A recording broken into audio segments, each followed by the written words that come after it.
and welcome to another edition of the In Context podcast. We're starting our new series, and today we have a guest which has never been on the podcast before. He's a good friend of mine, and he is the new Regional Director for the Midlands. His name is Gary Matthews. Welcome, Gary. How are you doing, brother? I'm all right, mate. How are you, big boss man? I'm not doing too bad, brother. Not doing too bad. So, first of all, Gary, I'm just going to fire a few personal questions to you, a bit like a Bobby in an interview room. No So comment. No comment. brilliant. Oh, so first of all, can you just share a little bit about yourself, who you are, where you came from, and what you're doing now? Yeah, sure. So as you say, my name's Gary. Talking about Bobby's, I just drove home then from work, and I got to my house, and the police was sat outside. I was like, "Oh man, they've caught me. They've caught up with me." I was like, "Not now when I'm meant to do this interview with you on this podcast." But yeah, it was outside. Actually, they was outside because my neighbour he left his wallet in his car overnight, like you do. Somebody got broke into his car, nicked his wallet, shooting around garages there, clicking it off and not getting the petrol.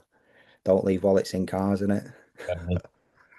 Yeah. So yeah, my name's Gary. I live in Leamington Spa in Warwickshire, but I've not lived here all the time. Do you want me to tell you where I grew up and stuff like that? Yeah. Just yeah. Where did you grow up? Yeah. So I grew up. So you're in the northeast, Hmm. where the sun's always shining. Mm. I was across the way a little bit in the northwest, where the sun's never shining. Mm. So I grew up in Blackpool. I was born on somewhere called the Grange Park Estate, which is I used to be a quite a notorious estate in Blackpool. It's still there actually. I think they've done a lot of renovation there though. I think it's got a little bit better. So I was born there and I lived there till I was about 5 years old with my mum, my dad. There was five of us, five kids, and then so my mum was from Blackpool, so I was born there, and then we moved to Manchester when I was about 5 years old because my dad was from Manchester, so we had like family there. So we moved there. We moved to an estate called Newton Heath, which Newton Heath was about 3 miles away from Manchester city centre. Newton Heath's quite famous actually because Manchester United, they had their first ever football ground there in Newton Heath. We used to live across the road from it. It was about 3 minutes walk to this old football field.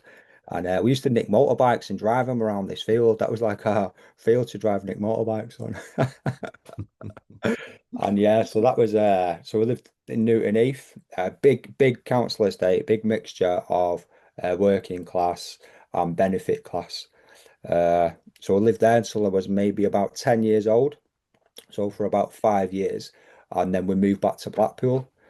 Uh, and then when we was in Blackpool, we lived on like different estates, different areas in Blackpool until I was around 2006. And then in 2006, I moved to Coventry. And then from Coventry, I've ended up in Leamington Spa. Brilliant. So, what was your life like then, growing up on the estate in Blackpool? Uh, it was your formative years where you went from a boy to being a man, and yeah. So, what did life look like for you as a young man? Yeah, I'm still not sure I've got to that man bit yet. So from my years in Blackpool, I don't really remember much of that. But my years in Manchester, it was uh it was rough, man, to be fair. Do you know what I mean? I just remember like so my earliest thoughts was just fear. I just remember fe feeling loads of fear. So we was like a family that moved onto a council estate, and sometimes that's hard to do because like a lot of council estates are very cultural. You got like many families, generational of families, and like they all grow up together. So we was like a family that just moved into this estate, didn't really know anybody. But we got to know people, and I just remember like most of my growing up, my earliest thoughts was either I seen a lot of violence, a lot of crime. It was a single parent family. Do you know what I mean? My mum and dad split up, so we was kind of like benefit class as well. I never really thought about benefit class, and so we was having a conversation a few weeks ago at the pastor's retreat. So yeah, in Manchester, it didn't take me long to be rebellious. Do you know what I mean? I was very rebellious, and I started to smoke at a young age, and I started to drink at a young age as well. So I was hanging around with people much older than me. So I was maybe 8, 9 hanging around with people like 14, 15 on the estate.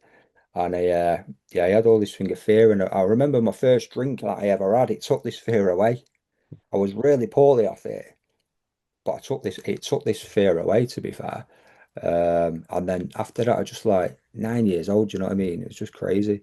And then I used to like, I got a job actually. I got a job when I was 9, 10 years old on a market in Manchester. So my mum used to take me to school, and I'd run out. She'd put me in one door, and I'd get off out the other door. And there was a market there, all day market, 3 days a week, Monday, Thursday, and Saturday. And I used to wag school and go and work on this market stall selling nappies. It was crazy, man. 9 years old, 10 years old, and then I didn't get another job then until I was 27. Do you know what I mean? And I used to go to this market, sell nappies, and then yeah, it was just crazy. But yeah, when I was about 10 years old, we moved back to Blackpool, and then we moved in like different areas of Blackpool, different estates and stuff. And my my drinking and drug taking just carried on. To be fair, even through my teenage years. I was drinking, I was taking drugs, I was like wagging school, I wasn't doing much school and stuff, and then I was getting in trouble with the police a lot. And because I was so young though, there wasn't a lot they could do. So I thought like I could get away with everything. Um, and then I started to get like in more trouble with the police, and then I got remanded to like local authority, and I'd get like they'd come and see me, but they couldn't much really could do. But then they started to like put me in like remand houses in different places. And then when I was about 15, I went to prison for the first time. And then I was like, I remember it was just there for the weekend. It was like I got remanded on the Friday and I got out on the Monday. And on the Monday they put me in a secure unit. So then I got in this secure unit and for drinking, for taking drugs and just being an absolute nightmare in the society, to be fair. Do you know what I mean? In the council estates that I was living on. And then I remember when I was like 16, I got 15 months in prison. And I went to prison, and prison wasn't a massive new thing for me because I grew up around people that had been in and out of prison. I grew up around drug addicts and I grew up around criminals. So that was just like my culture. That was just normal to me, to be fair.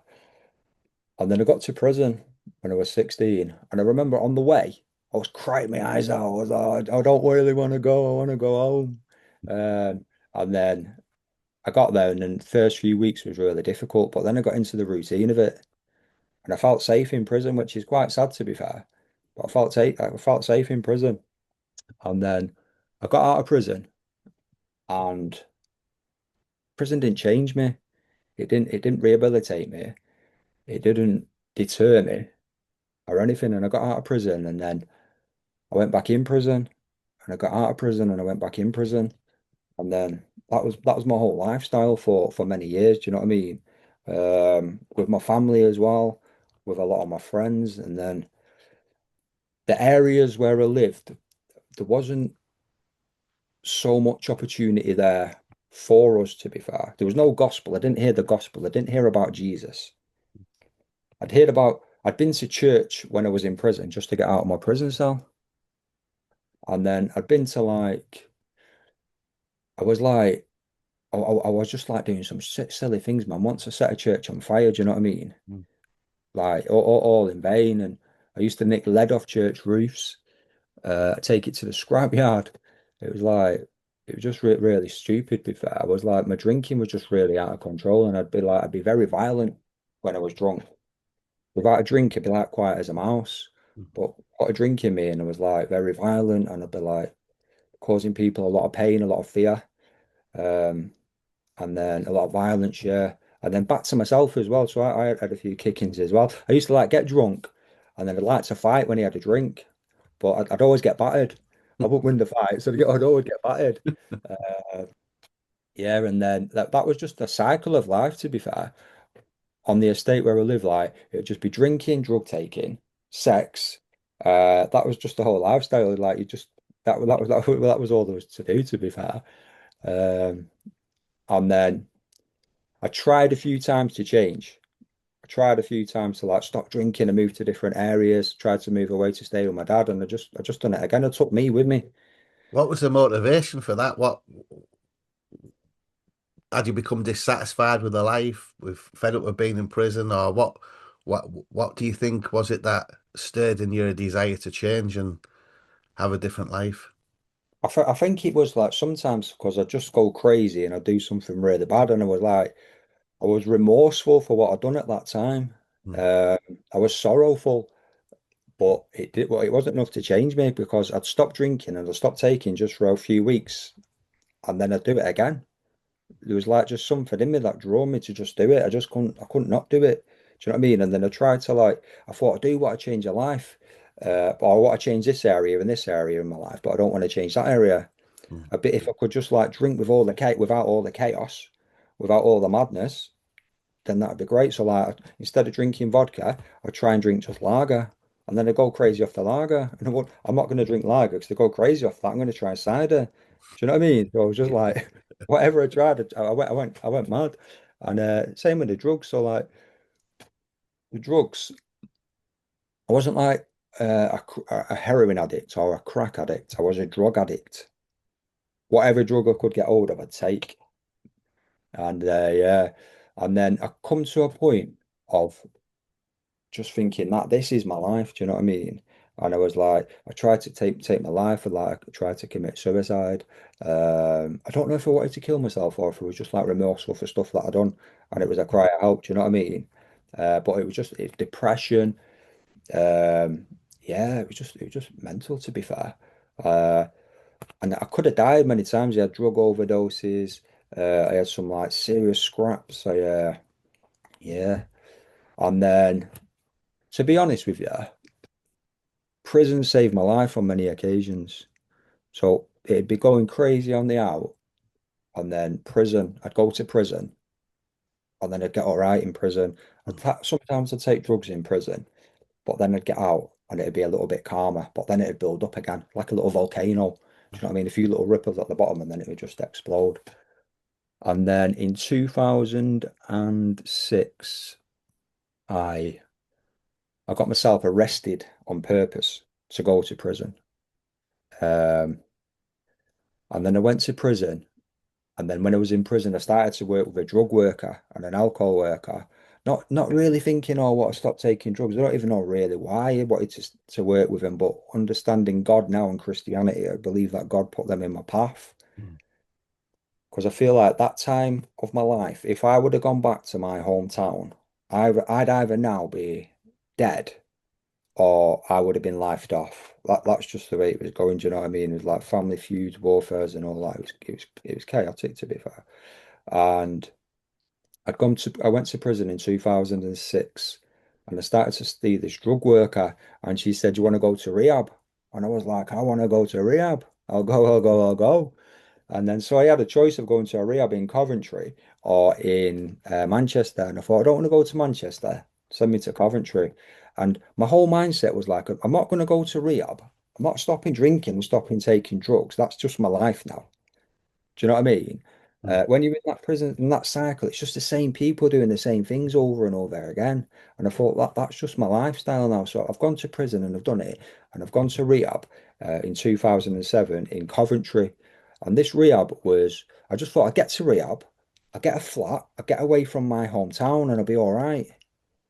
So I've gone to this rehab and they've picked me up from prison and I've gone to this rehab in Coventry. And it's a Christian rehab. mm, But 12 step, you have to go to like NA, Narcotics Anonymous, and Alcoholics Anonymous. And you could go to church. You didn't have to believe in Christianity. You mm, didn't have to go to church. So I've got to this rehab, and so they told me after it when they picked me up, they was thinking, "Oh man, this guy's going to be a nightmare."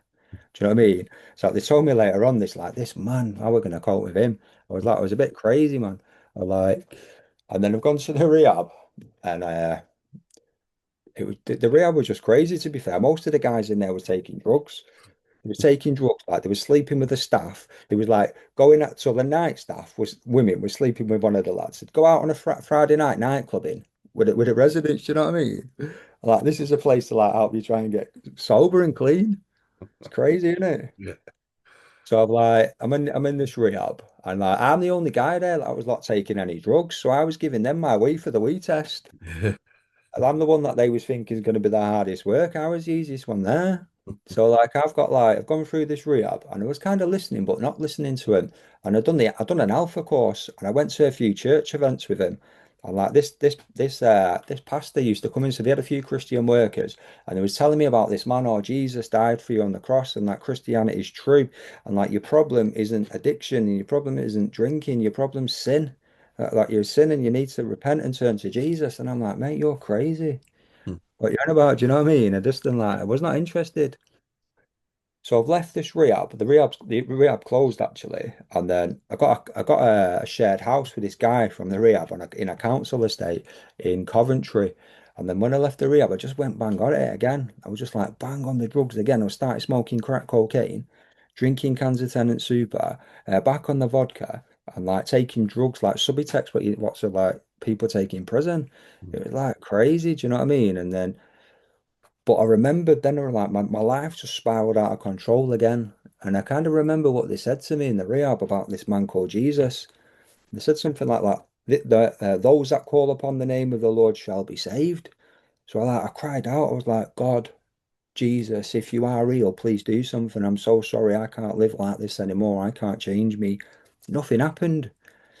I was expecting, like, do you remember the old National Lottery advert? A big hand comes out of the sky and it says, it's you. Yeah. I was expecting something like that, but that didn't happen. But I remember a few days later, I stopped swearing. My language was absolutely disgusting. It was vile. I think every other word was a swear word. Mm. And I just stopped swearing. And then something happened within me, and I didn't want to take drugs anymore, and I didn't want to drink anymore. And then he had this desire to go to church. And then I started to like float around different churches in Coventry, but I didn't have a clue what I was doing. I was just like, I was in and out of these churches. And then I ended up going to another rehab in Wales. So I went to this rehab in Wales and there was no NA, there was no AA, it was Christianity. This is Jesus, this is the gospel. Mm. And you had like 3 Bible studies a day, and it was great. Do you know what I mean? So it got me into the Bible, it got me into learning how to pray. And then when I was there, like I stopped smoking, come off antidepressants, got baptized, and I started to hear about the gospel and who Jesus was. So I was there for about 13 months, and then I left there and then I moved to my town, what I'm in now, Leamington. But prior to going to this rehab, there was a church in Leamington which used to run a course called the Pathway Program. So that was for like, it's quite a middle class church, but it had a pathway program for trying to work with drug addicts or alcoholics or homeless people or people that have not come from church and they've got issues Mm. to try a pathway through to Christianity. So I tried to apply for it before I went to this rehab, but they wouldn't have me on it because they said I'm too much high risk. But when I left the rehab, they let me on it. So I left the rehab, but I met some Christians from a church before I went to rehab, and I stayed in contact with them. And then they let me move in with them. These Christians, they didn't know me from Adam. Do you know what I mean? They let me go and move in with them. I thought that's crazy, man. So they let me go and move in with him. In my previous life, no one would have me in their house. Do you know what I mean? I'm like, he ain't coming in my house, man. He'd be nicking off us. So I've gone to live with this couple, and then I got a flat in Leamington. Um, and then like I lapsed again. I went back on the crack and that, and I started like spending all so in rehab. You're in cotton wool. Do you know what I mean? Yeah. You're comforted and like the temptation's not there to be fair. It's been taken away for drinking drugs and all that. So I've left the rehab and I've got a flat and was doing a bit of voluntary work. So I've never really had a job apart from when I worked on the market selling nappies. And then I relapsed and I spent all my rent money on crack and on drink and stuff. And it just like it broke me to be fair. But the church supported me through it. And then yeah, I just didn't want to do that anymore. And then I started to do voluntary work and I wanted to get a job. So God had changed me. It says in the Bible, let him that steals, steal no longer, but get a job and work with his hands to give to those in need. And then God gave me a desire. He really changed my heart and he gave me a desire to get a job. And I found it really difficult to get a job because I've got a really long DBS Mm. because of my background, because of my choices that I'd made in life. Um, and then I was really fortunate to get a job. So I was because I've got a disability. Well, they say it's a disability. I don't know if it is or not, but I'm deaf and I wear hearing aids. So I was working with a disability worker in the job centre, and they said, "Oh, there's this care home that's mm, opening a new mental health nursing home, and they're willing to give people a chance that have got a background, but your background is quite a lengthy background, so I don't know if they'll give you a chance, mm, but you can go along to it if you want." So I've gone along to this course, and it was like a 5-day course, and it was like preparing to work in health and social care. So I spoke to the guy before it, and he was like, "Finish the course, and then we'll have a look, we'll have a talk about it, see how you get on." And I done the best on the course. mm, It was really, really good to be fair. I done the best on the course, and then he ended up getting a job in a mental health nursing home, mm. looking after people with mental health. It's crazy, do you know what I mean? 27 years old, and that was when I was 27. Um, and I got a job as a mental health nursing home, and then I got settled in the church, started to study a little bit. Um, yeah, and then God's just given me a few different jobs since then. I've had some really good jobs, to be fair. Yeah, I was running a cafe for a charity. So there's a charity in my local area. So I live in a nice area, but it's like there's loads of addiction and all that. So there was a charity there. I was running a cafe for him. So you'd have like homeless people, addicts coming to the cafe. I didn't really have a clue what we're doing myself, to be fair. But I was running this cafe, like teaching them all barista skills and all that kind of stuff. Uh, so yeah, and then I a few other jobs, trusted jobs, man. I ended up like driving a double-decker bus kitted out with computers as a youth worker. That didn't last long. I drove into a low-hanging branch and smashed the top windows. Oh, it was mental, man. But yeah, God's been really good to me. And then I met a lady from Poland. She doesn't speak any English. I think that's why we got on so much. Yeah, so I met a lady from Poland, and I've been married 10 years. I've been Yeah, married 10 years. It's crazy. So yeah, and then I work for myself now. I work for myself. I look after old people. I look after like people with dementia or Alzheimer's. It's crazy. From the life where I come from, the doors that God's opened, how much He has changed me. I generally love older people. I generally love uh those that struggle, what society might reject. Do you know what I mean? I had a job for a while working with young adults as well for the church. That was a really good opportunity and experience as well. So yeah, so like in the past, so this is how much God has changed me. Do you know what I mean? So the Bible says that if any man's be in Christ, they are a new creation. The old is gone, the new has come. The old me that was a drug addict and an alcoholic, these people that I go and look after now, I would have robbed shamefully. I would have stole off them. Do you know what I mean? But today, I've got keys for people's houses. They give me keys to look after them. They send me to the bank with their bank card and their bank number, their PIN number to get their money out. They trust me today. Do you know what I mean? That's how much God has changed me. That's how much God has transformed me. So yeah, that's kind of like what I'm doing now. And then obviously you've just employed me as well. I was a bit shocked when you offered me the job to be there. I was like, is this right? But yeah, it's exciting to see what God's gonna do. yeah, yeah. So just explain a little bit how uh, we came to meet. So I was at your wedding. I had the privilege to preach at your wedding to Anya 10 years ago. I can't believe it was that long ago. Uh, Yeah. but I actually met you in Middlesbrough, not in Coventry or in Leamington Spa. So share a little bit about how you ended up in Middlesbrough and Yeah, yeah. how we met. Yeah, so when I was like started to go to church and stuff, I met a few different people. And then they was like part of an organization. I think it was called like Salt and Light Churches, like a different organization. And they used to do a year-long Bible study. So I was really like passionate for the gospel and really passionate for the Bible. I didn't come from like any teaching, so like I'm not very academic. I wasn't very academic then at the time. And then these people was like, why don't you do this year-long Bible course, which was in Oxford at the time? So I went to see the guy and he said, oh, we're not doing it anymore, but we do something called the Daniel Challenge in Middlesbrough. And then I was like, okay, so let's have a look at that. And then, to be honest, though, when I first got saved, so like I grew up on council estates all my life. Yeah, I'm like council estate born and bred. And then when I got saved, I was like, I don't want to be on a council estate. I want to get off a council estate. And then I looked at Middlesbrough and it was like, oh man, do I want to go to Middlesbrough? Middlesbrough's full of council estates. But then I was asking God, what should I do? Should I go or not? And he said, yeah, go. I felt like he said go. So then like I gave my flat up, gave my work up, done that, and I moved to Middlesbrough to do something called the Daniel Challenge, which is like a year-long discipleship course, where you do a little bit of theology studying and you serve different ministries, lots of mercy ministries to be fair. So that was in 2003. So I've moved to Middlesbrough, and that's where I met you. I'm not sure if I met you. So I remember chatting to Graham Seed Hmm. in the Oakwood church. I'm not sure who actually introduced me to you or introduced you to me. Was it Graham or did we meet at the Oakwood? No, we met at South Bank Baptist Church. Oh, was that what it was? Yeah, because I think you'd been doing some youth work or sharing your testimony with a guy, and he popped into the church just before we finished doing some youth work, and we just Okay. started chatting. And you said you were staying up in Nunthorpe, and I was Yeah, running yeah. a Bible study. This was just before we planted New Life Church, and remember Big Paul? We were running a Bible Yeah, study in that's Big it. Paul's Yeah, yeah. house.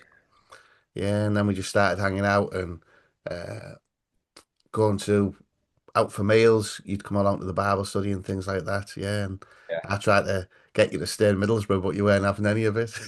I always ask you when I. It's because like just before I moved to Middlesbrough, I met Anya, my wife. Yeah, So like, and then I moved to Middlesbrough. And then like, there I was like, am I going back? Am I not going back? I was a bit confused. yeah.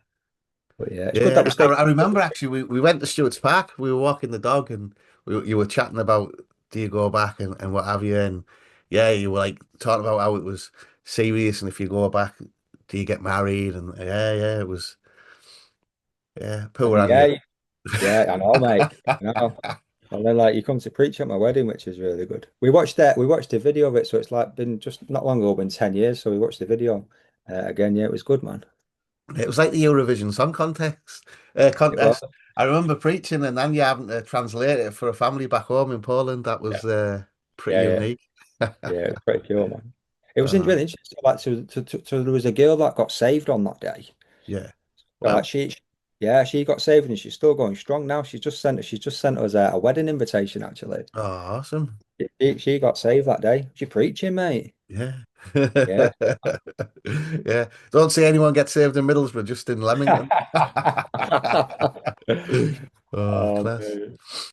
Yeah. So yeah, that explains a bit about your upbringing and your faith journey and how we met. But what was it like for the last 10 years then in Leamington, which you say has a lot of addiction and still suffers from deprivation like any other part of the country, but it's Yeah, still quite affluent and very. all the churches you went to were very middle class. So what was your transition like from a council estate lad to and Christian to a middle class church? How have you found that journey? Yeah, yeah. So I think initially I was like very lucky to go to the rehab that I went to because that kind of like transitioned me a little bit. Hmm. Do you know what I mean? So like the rehab that I went to, they'd go out to different churches taking leading the meetings where the lads could like share the testimony and all that kind of stuff. But so it was a little bit of an introduction to church in a sense, but that was just like you're just there on a Sunday and then come back. So I kind of knew a little bit what to expect.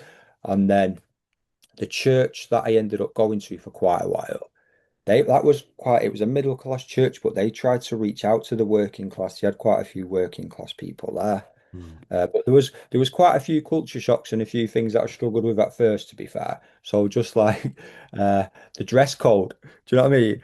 Yeah. How people dressed, like, because like I'm going to church and like a lot of people aren't dressed up in suits and stuff, ties and suits and stuff. Like I'm rocking up and I've got like tracksuits on and I've got like my socks tucked into my trousers and a baseball cap just sticking off the top of my head.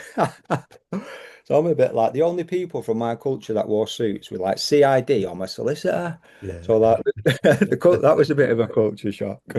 And then yeah, and then like some churches have been all right to be fair, but it was like I struggled with the music. Hmm. The some of the songs were just like old hymns and like the words not even in English Yeah. or like old English. And I love the theology and the songs behind it, but I struggled with that a little bit. I still do to be fair. Uh, And then I struggled with the terminology, a lot of what they were saying at the front. I just didn't understand it, to be fair. I Mm. didn't understand how they were like explaining the Bible with all these big fancy words. And I'm like, wow, man. Or they're like throwing words of Greek out in Hebrew. I'm like, mate, I struggle speaking English, never mind Greek and Hebrew. Do you know what I mean? And then yeah, I'm like, and what I found difficult as well was people was nice. They, Yeah. it was nice, and there was like, "Oh, do you want to come back? Do you want to come around for some food? Do you want to come around for dinner?" I'm like, "Do you want to come around for dinner?" Oh, it was crazy, man. Yeah, but yeah, very different to the culture that I come from. Yeah. The only people that ever like invite you around is for a session or something. But Mad.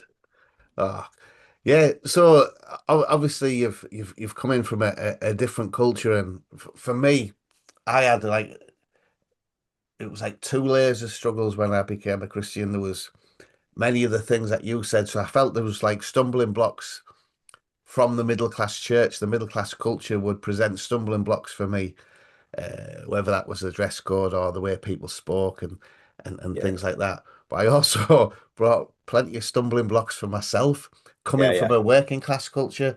So what ways did you struggle? Because we've already heard that that middle class church had loved you, people had took you in, let you live in their home. Uh, so there was so much that the church has done to help you and to nurture you and to love you. Uh, but often I think as working class people or people who come from a different culture, a bit of a tough, unorthodox background, uh, when we come to church, I think we can provide our own stumbling blocks, can't we? What kind of issues do you think from your past uh, might have hindered your walk with God? yeah. So I think a lot of it was I didn't trust people, Mm, a real lack of trust. So I found it hard to trust the people that were saying, "Yeah, this is real and this is not." Do you know what I mean? yeah, Um, and then also, what I struggled with, so like from the past as well, I just need people to be real with me. I just need people to be real with me. Um, not sometimes I just need tough love, not just like, oh, Jesus loves you, Jesus loves you. I'm like, Gary, man, you're messing up. Stop it. yeah, Do you know what I mean? yeah, yeah, And I need telling the truth.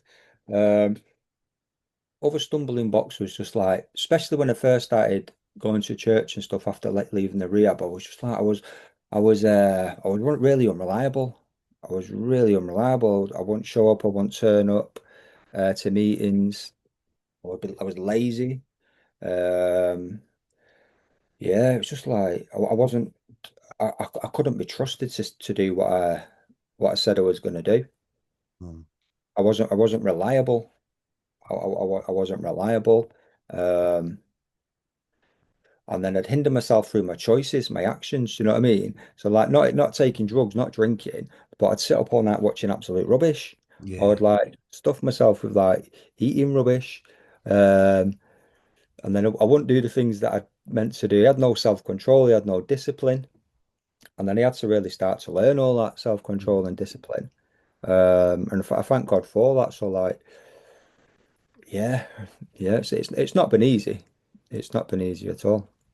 But yeah, Yeah, God can. yeah. I think that self-control for me, coming from an addictive background, you when you get off the drugs, I think you can pat yourself on the back and think, "Oh, I've got a lot of self-control, haven't I done well?" But forget that you haven't got any self-control at all. You've just switched One thing to one another. addiction for something else. So for me, it was the same, the food and sitting up all night eating tubs of ice cream, watching junk on TV. And I was still trying to, I wasn't feeding the spirit. My primary Yeah, goal when I was sad or angry or often I just seek to feed the flesh rather than feed the spirit. And whether it was just it was unhealthy physically, but unhealthy spiritually. How yeah, I would yeah, often seek comfort in food, sex. It was how I felt physically and emotionally rather than spiritually. yeah, And I think that's a real challenge for all of us as Christians. But when you come from destructive backgrounds like ours, I think Yeah. it's even harder, that self-control. We from council estates generally live uh you live for today mentality. We don't plan for pensions. We don't plan Uh, for the kids going to uni. We just plan for yeah. getting wrecked on Saturday night. The furthest we look to is the weekend, I think. Yeah. And it's just a whole mind shift that we've got to change culturally and personally and Yeah. emotionally. And I think, how do we like, so this story where we've seen you've grown, we've seen that a middle class church who didn't have much experience with people from your background love and nurture and seen how you've grown and developed. So how do we keep churches encouraged to motivate, uh, to be motivated to work with people from our backgrounds, but also to have the wisdoms when to say you're taking the mick now, enough's enough, and when to Yeah. encourage people to say, come on, get yourself up off the ground, dust yourself off, and Yeah. move Yeah. forward. Yeah, it's hard, isn't it? Because like probably like yourself as well. But I've been to churches as well that I failed, that Yeah. I've got it wrong. Do you know what I mean? I've been to like churches where I've walked in and I'm like I've gone there for a while and I've said to Anya, my wife, I'm like, I don't fit in here. The church that I went to initially, um, that really supported me. They done it well, but then the church changed, and I think like my understanding of theology and the Bible started to change. Do you know what I mean? So then stuff they was doing that I didn't think was right, to be fair. So I left that church and we went to a different church, and I've been to some other churches that was like really super middle class, and the heart for people was good. But for me, walking into a church that is super middle class, just the way that they spoke and like the way that they dressed and everything, I was just like I felt so different. I felt like it just didn't fit in. Do you know what I mean? Um, so yeah, so there's been some churches that I've been to that I've just not been, I found not helpful.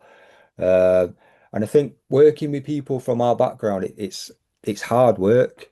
It is hard work, but then the benefit and the treasure of it, do you know what I mean? Uh, it's like treasure in darkness, isn't it? And how do you know when to stop and when not to stop? It's really difficult. We Mm, need a lot of patience, I think, and a lot of wisdom. So I remember, and I've worked with a few lads, and then I was working with some lads in this church that I was going to, and then you get people that come from a working class background into a church or a benefit class and never even not even worked, they're just on benefits and like they take drugs and they drink, or the lifestyle is just a bit chaotic. mm, They come to the church and like they come to the church for a few weeks and then we start to expect perfection from them. They've been in the church for 3 weeks and you want them to stop swearing, you want them to stop drinking, you want them to stop taking drugs, you want them to stop committing crime. I'm like, we do eventually want them to stop doing that if they confess faith in Christ Jesus. Do you know what I mean? But we can expect too much too soon from people. And we start demanding, oh, you shouldn't be doing this, you shouldn't be doing that. And then they disappear. We don't see them again because there's like too much pressure on them. Um, but I think, yeah, I think churches, they need a lot of encouragement about how to, because the gospel don't change. The package is this, the packaging changes. You know what I mean? The gospel's the gospel. We're all sinners. We need a savior, whether we're from working class, middle class, or upper class. mm, But I think the way that we reach these different classes is going to be different. Do you know what I mean? So mm, how we relate to and reach out to working class people will be different to middle class people. And then I think we need to be wise of that when we invite them to church or when we reach out to them as well. Because they're not going to get it all straight away. They're not going to understand our church language mm, if we're speaking all a theological language without really explaining what we mean to them.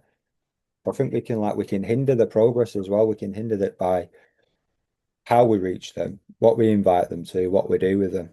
Uh, so I think, yeah, we think reaching out to working class people, we need a lot of patience, we need a lot of compassion, a lot of understanding mm, uh, in doing that.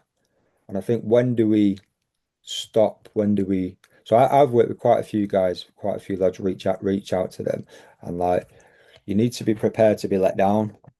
I've been let down by a lot of people, mm. so I've learned to like not to expect too much from people. Do you know what I mean? Yeah, yeah. And to give them more time. And then there's some guys now, so like was like we're trying to work with him for a long time, and now it's just like, nah, he's just not interested.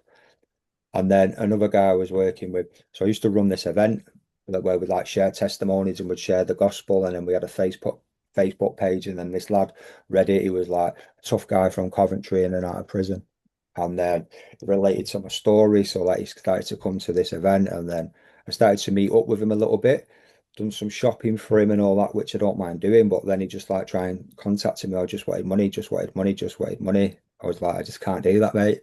Yeah. Do you know what I mean? I was like, I can't keep giving you money.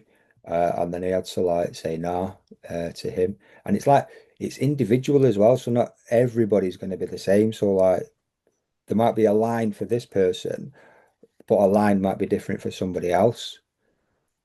Or people, working class people's lives are different, and the culture's different. Even within that culture, there's subcultures, and the struggles are very different. Do you know what I mean? Yeah. But yeah, so it's like it's on an individual basis that we need to like be working with people. Yeah, definitely.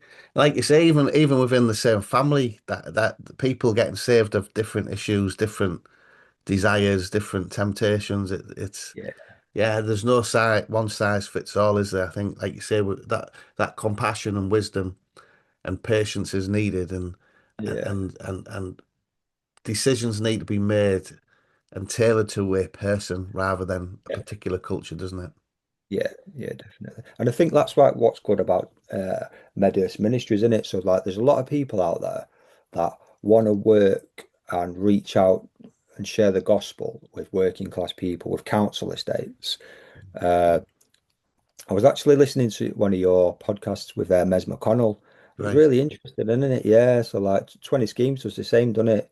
Mm, It wants to reach out to working class people. Like some people, some churches don't really know how to do that. How do you reach a culture that you don't know nothing about that culture? So it's good that Meadows can support churches to be able to do that, or to be able to encourage them, to be able to give them wisdom. So for a lot of middle class people or believers go to a working class culture, they're going to find situations that they probably don't know how to handle. Do mm, you know what I mean? If they've not come from a background where there's addiction or violence or domestic abuse or all this kind of stuff, and a pastor can be like, "What do I do? How do I cope with this? How do I support these people?" So then it's good that they can come back to Medhurst and ask Medhurst for some support and some help as well in how to do this. People that have got a bit of an insight into that culture because they've lived it. mm. Yeah, and I think what I loved about the most recent pastors' retreat was there was uh, quite a few. We were still in the minority, but we were a bigger minority than we have been in the past. There was quite a few Yeah, working class lads there. There was myself, you, Ricky, Big Sam, and Mez, yeah, and I was just blessed to be around people who were my brothers in Christ, but also people who get me, who understand me, who were very much like me. More and yeah, more as we do these events, I no longer feel like the odd one out. I feel like yeah, I am yeah, part of this church, and hopefully the middle class guys don't either, yeah, because there's plenty of middle class guys there, and we'll work together in diversity. yeah, But just we've mentioned some of the problems of working class people and the need for patience and compassion. But what would you say, especially after spending time with a couple of working class Christians, uh, are some of the unique cultural blessings that come from working class culture? yeah. So I agree with it as well. So often I say to my wife as well. So like a lot of the people I'm around now is like working class, is middle class people. Mm, Do you know what I mean? The church I go to is predominantly middle class. The people that I look after in my job are predominantly middle class. I live right on the edge of an estate, which is good, but I need to be around people like me. Do you know what I mean? mm, So the working class culture is like they bring a banter, they bring a humor that is different to middle class people. Do you know what I mean? mm, I love the banter, the banter, the so like when we take the mickey out of each other. mm. So like we're kind of like men's. We don't say we love each other. Or I do now. I'm a Christian, Yeah, yeah. but uh, in that culture, you just like the more that you rip each other, the more you take the mickey out of each other, the more like I'm saying I love you, man. I respect you, man. Do you know what I mean? Yeah. But when I first like started coming to churches, even now today, so when I'm saying it to my wife, she don't get it, and I need to say I'm only kidding. Yeah. I'm only kidding. And then even in some of like the churches that we go to, I'm like, I'm having a laugh, I'm having a banter, and they're like, "Is this guy real? Is he telling the truth? Is he not telling the truth?" Yeah. So to be around people like us was great, especially at the pastor's retreat. Do you know Mm, what I mean? It kind of felt it makes you feel normal. It makes you feel like you're not so different. You're not so mad. You're yeah. not so crazy because they understand. So I think, yeah, I think we can like bring a great humor. I think we bring great honesty as well because we're generally like people that come from a working class background are quite honest. If you ask somebody like what's going on, what's your issues, they generally tell you. I find that a bit different in working in middle class. They're like they don't really tell you what's going on. They don't really tell you the problems, or they don't want to share them. It's like, oh yeah, it's all right. Mm, We're working class people. We're honest with where we're at, and I think like we're passionate about what we do as well. mm, When something happens good for us, man, when Jesus changes us, we're passionate about telling people. And we might not all be like super like, academic, but we're clever people, man, just to survive out in the world. Do mm, you know what I mean? So yeah, it's good that like to try and bridge that gap of the two. So there was some like really nice pastors that was middle class that lived at the retreat. Do you mm. know what I mean? And like they've got a heart for working class people. Yeah, Yeah, definitely. Yeah, and I think it was good for us to sit and have dialogue. We were up till 2 o'clock in the morning with a couple of guys, weren't we? Just talking yeah, about different cultural issues. And I think the more of us from a working class and poor background, who, whether it be benefit class or whatever, who are sharing our struggles and our cultural kind of identity and norms. Whereas before, I felt when I'd say things, people just thought, "Oh, that's Ian. That's Ian's yeah, opinion." Whereas when you yeah, get a broad working class a group of people sharing their cultural norms, it's not just Ian's opinion. This is actually a bigger yeah, cultural opinion and yeah, insight. I think what I've also found as well is like an intense loyalty from uh, yeah, working class uh, people, whether Christians or not, and it's a weird loyalty. yeah, 'Cause I remember like we'd have family feuds and we'd beat the living daylights out of each other. But if somebody hurt one of our own, then yeah. you stick Back them together, up. you Yeah, close ranks, don't you? Yeah. And I yeah, think that loyalty transfers with the working class Christians who, yeah, because there's so few of us, many of us are spread far and wide across the country. When we come yeah, together, yeah, I think that's yeah, intensified and deep friendships, I think yeah. which I is was thinking about that when I was thinking about this. I was thinking like the culture that we come from, man. People are cheating on each other all the time. yeah, Do you know what I mean? Your yeah, best mate would sleep with your bird, or yeah, your would sleep with your best mate's bird. yeah, yeah, If you're in a fight, all they need you to back each other up. You back each other up, man. yeah, yeah, You're there for each other. It's crazy. yeah. Weird. Yeah. Yeah, yeah, I think it is. There's a lot of common grace, isn't there, from both the middle class and the work class cultures, and I think sadly, so often when discussing reaching the working class, we often focus on the negatives, the addictions. I remember doing a seminar for some churches in the northeast on how to reach uh, the working class, and I give them some statistics to look over, and then I said, "What outreach do you think you could do to this community?" And they were like, "Oh, we can support single mums, we can support those on the dole, we can do food bank." And what they've done is they focused on the negative statistics and say Yeah, there was yeah, like 30% single parents. Everything was focused on working with single parents. I was like, what about the 70% that are married yeah, yeah, and living in traditional families? How are you going to yeah, be reaching them? Yeah, there's 25% unemployed, but what about the 75% that are working? How are you going to, if you do everything during the day for the unemployed, how are you going to reach those yeah, overnight?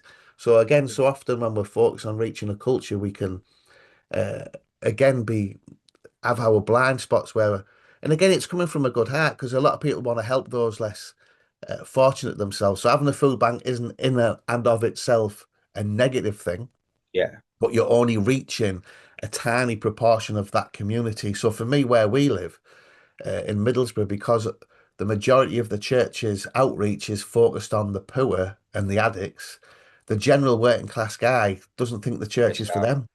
Yeah, I'll yeah, have people get in touch with me and say, "Can you speak to my mate or my cousin who's an alcoholic or a drug addict or who's in debt?" And I'm like, "Hang on a minute, I don't need to be speaking to them because you need Jesus as much as they do." yeah, yeah. Yeah. Yeah, I agree, and I think like that's what I think a lot of people think of when they think of like council estates or working class in it. They think of like Mm, drug addicts and mm, alcoholics, where pro probably like the higher proportion of those are not drug addicts, they're not alcoholics. They're mm. just working class people trying to get by, Yeah. trying to live their life in a culture that's like might not have loads of money. But even to be fair, even on some council estates where I live, man, some of them had quite a bit of money. They had good jobs. Yeah. Do you know what I mean? They, Yeah. they, they had good jobs, but yes, whether they've got a lot of money, they're a drug addict, a drug dealer, they work in a chemist, they all need Jesus because they're lost. Do you know what I mean? Yeah. I think, like you were saying before, I think the more people that are getting saved and speaking up and God's using from our background, from our culture, because like we were saying before, in our culture, not everybody's a drug addict, to be fair. Do you know what I mean? So just people that are just like, just grow up on a council estate, just a council estate kid. Mm. They're just from a council estate. They need Jesus. God still loves them.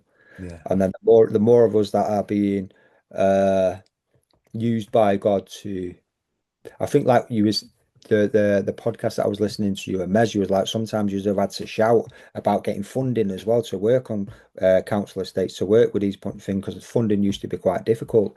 Mm. Like you'd have to make it like a big noise, but now like you're getting heard. Do you know what I mean? The Yeah. council estate people are not getting forgotten, where most people think about maybe working class people or they want to go to areas where it's safe to go to, and they forget about those that are on council estates. Yeah. Definitely. So just as we wind up this conversation, share a little bit about what excites you about working for Medhurst Ministries and what you hope to see happen through your role. Yeah, I'm excited to see that Medhurst Ministries. It kind of like wants to reach people like me. Do you know what I mean? They're forgotten sometimes. Coming from that culture, we can feel forgotten. We can feel neglected. We can feel let down. We can feel rejected. Um, and there's so much treasure there. I've got a passion for working class people, council estate people. So it'd be great to work with Medhurst to be able to encourage churches to reach out to these people to see more people like us saved. To maybe replicate and see what you've done around the northeast. Lots of churches over there getting supported. You know what I mean? It's great to do that in the Midlands. There's some like really rough areas in the Midlands. There's some big council estate areas in the Midlands. So it'll be exciting to see what God's going to do through Medhurst Ministries, and hopefully I can use some of my personal experience from coming from these cultures. Uh, and stuff that I've learned along the way to be able to see God's kingdom grow through these areas. Do you know what I mean? Because they need to hear the gospel as well, and like a lot of them are often just forgot about. They just forgot about people, and there is some great treasures uh, to be won out there in the darkness. So yeah, it's exciting to see. It's exciting to see. Awesome. Yeah, it's exciting to have you on board as well, brother. Well, man. Uh, yeah, looking forward to work with you. Looking forward to seeing what God does in the Midlands and beyond. And again, we know that there's loads of great work happening throughout the country by churches Yeah, who are doing stuff on council estates, and we just want to come alongside and share the resources we have, the knowledge we have, and offer any support we can. So if there's anyone listening from the Midlands yeah, who would like some support, who's already working in these uh, in the working class areas, whether it be on council estates in the city or rural, we'd love to hear from you. We want to work as a partnership amongst other churches that are already doing a great work. Plus, also, if there's any churches thinking about starting a new work, we'd love to try and walk with you and share our uh, advice and learn from you as well as we yeah. expand the work that we're doing with Medhurst Ministries in the Midlands and hopefully across the whole of England.